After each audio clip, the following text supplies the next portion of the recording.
بسم اللہ الرحمن الرحیم۔ اللہ تعالیٰ نے ارشاد فرمایا، کافر مسلمان دونوں فریق کی مثل اندھے اور بہرے اور دیکھنے والے اور سننے والے کی سی ہے۔ کیا یہ دونوں مثل میں برابر ہو سکتے ہیں؟ تو کیا تم لوگ غور نہیں کرتے؟ ہم نے نوح علیہ السلام کو ضرور ان کی قوم کے پاس بھیجا اور انہوں نے اپنی قوم سے کہا، میں تمہارا عذاب خدا سے صریح دھمکانے والا ہوں اور یہ سمجھاتا ہوں کہ تم خدا کے سوا کسی کی پرستش نہ کرو۔ میں تم پر ایک دردناک دن قیامت کے عذاب سے ڈراتا ہوں۔ تو ان کے سردار جو کافر تھے کہنے لگے، ہم تو تمہیں اپنے ہی سا ایک آدمی سمجھتے ہیں اور ہم تو دیکھتے ہیں کہ تمہارے پیرو ہوئے بھی ہیں تو بس صرف ہمارے چند رذیل لوگ، اور وہ بھی بے سوچے سمجھے سرسری نظر میں، اور ہم تو اپنے اوپر تم لوگوں کی کوئی فضیلت نہیں دیکھتے بلکہ تم کو جھوٹا سمجھتے ہیں۔ چونکہ حضرت نوح علیہ السلام پر ایمان لانے والے دنیا کو بے اعتبار سمجھ کر اس کی طرف توجہ نہ کرتے تھے اور فکر و فاقہ میں اپنی زندگی بسر کرتے اور خدا کی یاد میں مشغول رہتے تھے، اس وجہ سے کفار انہیں رذیل کہا کرتے تھے، بلکہ کبھی یہ بھی کہتے تھے کہ تم ان رذیلوں کو اپنے پاس سے نکال دو تو ہم لوگ تمہارے پاس آ جایا کریں گے۔ اسی کے جواب میں حضرت نوح علیہ السلام نے ارشاد فرمایا کہ میں تمہارے کہنے سے ان لوگوں کو نہیں نکال سکتا۔ حضرت نوح علیہ السلام نے فرمایا، اے میری قوم، اگر میں ان بیچارے غریب ایمانداروں کو نکال دوں تو خدا کے عذاب سے بچانے میں میری مدد کون کرے گا؟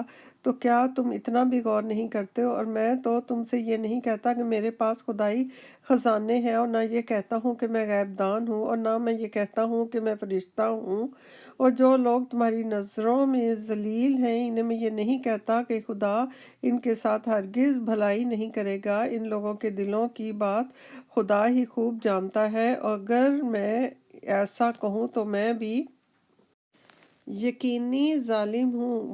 وہ لوگ کہنے لگے، اے نوح علیہ السلام، تم ہم پر یقیناً جھگڑے اور بہت جھگڑ چکے ہو، پھر اگر تم سچے ہو تو جس عذاب کی تم ہمیں دھمکی دیتے تھے ہم پر لا چکو۔ نوح علیہ السلام نے کہا کہ اگر چاہے گا تو بس خدا ہی تم پر عذاب لائے گا اور تم لوگ کسی طرح اسے ہرا نہیں سکتے، اور اگر میں چاہوں تو تمہاری کتنی ہی خیر خواہی کروں، اگر خدا کو تمہارا بہکانا منظور ہے تو میری خیر خواہی کچھ بھی تمہارے کام نہیں آ سکتے۔ وہی تمہارا پروردگار ہے اور اسی کی طرف تم کو لوٹ کر جانا ہے۔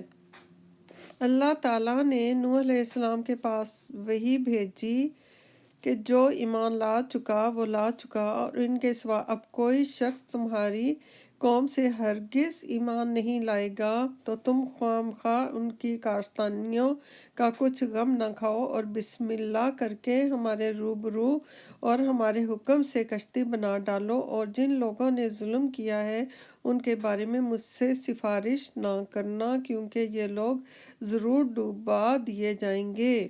اور یوں نوح علیہ السلام کشتی بنانے لگے۔ حضرت نوح علیہ السلام کی کشتی 1200 گز لمبی، 800 گز چوڑی، 80 گز اونچی تھی۔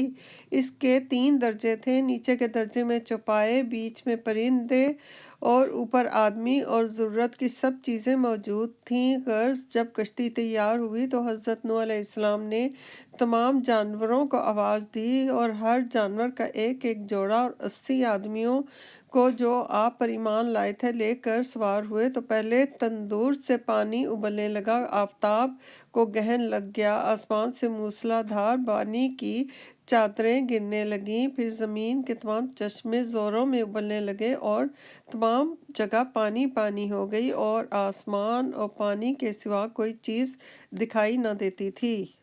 جس جگہ مسجد کوفہ ہے وہیں پر کشتی بنی تھی اور یہیں سے طوفان کی ابتدا ہوئی تھی۔ جس تندور سے پانی ابلنا شروع ہوا تھا وہ گویا مسجد کوفہ ہی میں تھا۔ کشتی میں کل 80 لوگ تھے۔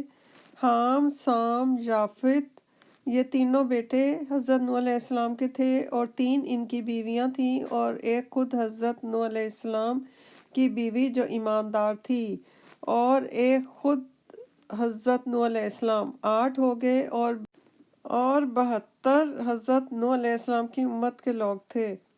حضرت نوح علیہ السلام کے تینوں صاحبزادوں حام سام یافت جن کی اولاد سے ساری دنیا ہے، کیونکہ جب حضرت نوح علیہ السلام کشتی سے اترے تھے تو کوہ جودی ہی کے دامن میں ایک بستی آباد کی اور وہیں رہ گئے۔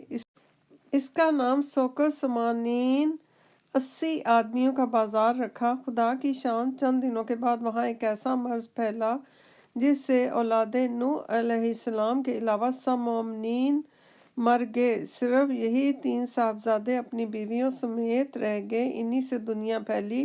اسی وجہ سے حضرت نوح علیہ السلام کو آدم ثانی بھی کہتے ہیں۔